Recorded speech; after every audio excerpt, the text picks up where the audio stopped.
In this episode of Policy Talks, the Education Minister of Punjab, Vijay Inder Singla, is in an in-depth discussion about the state's education policy with the Centre for Civil Society CEO Talks-Yatish Singla, who also was a Congress MP from the Sangrur Lok Sabha constituency from 2009 to 2014, has also represented India at the 2013 UN General Assembly.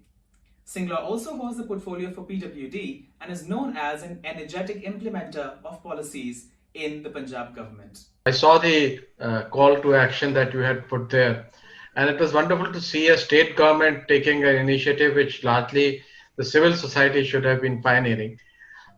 My question in respect to the Ambassadors of Hope is that, as you know, that while there is when mobile phones are ubiquitous and almost every home has a smartphone, but there is still a segment of the society which could be below poverty line which do not have smartphones and cannot access online education per se.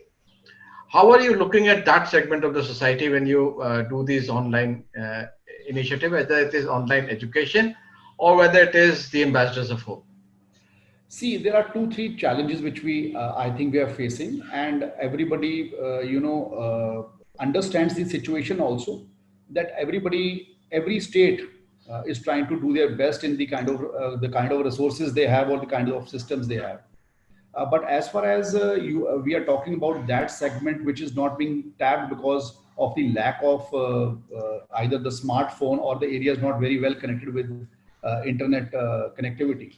So I think that challenge is there, and we as a state government, the Doaba region of Punjab is very prone to listening to radio.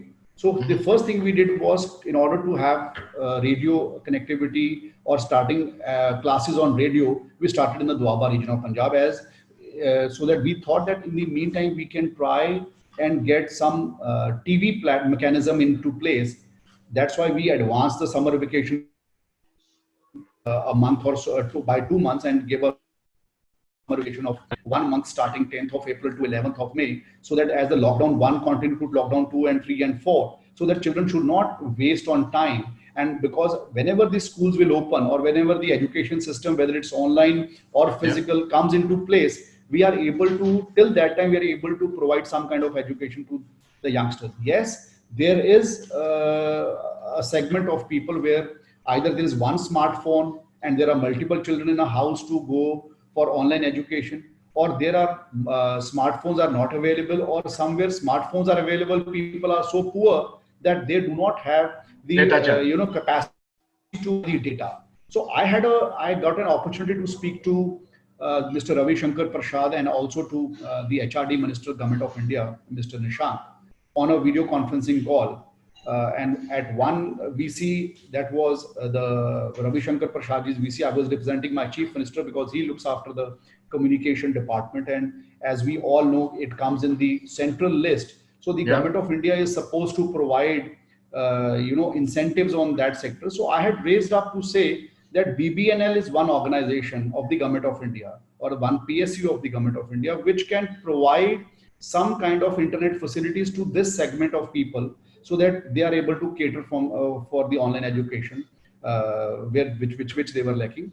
And not only that, then I had even raised up with the Government of India. What was the outcome of that suggestions from you? So rather, I raised and other states also raised the same point, because all these states which do not have their own channels, those states, those who feel that kind of resources are not there. Rather, I also raised it up with the HRD Minister, was that as all the TV channels, all the private channels, they are under the Government of India, the licensing is controlled by the Government of India.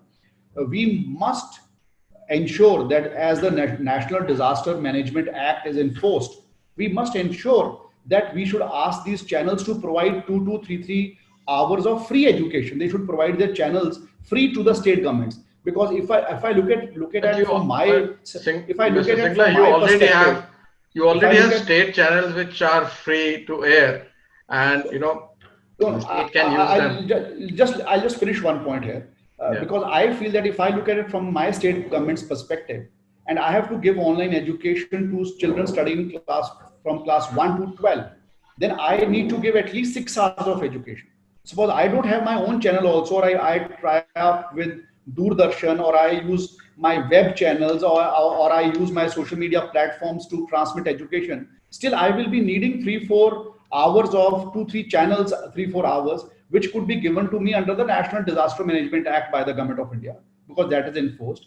And if I get that, and the same as I am asking, the same other states were asking, if the Government of India can intervene and get us this, we will be able to fulfill that level of education in that segment where we are not able to impart. We all understand the COVID-19 situation. We are trying to, every state is trying to do their best, everybody is trying to do their best. But I think wherever the sport, from wherever the sport is required, if that support comes, we will be able to perform more better.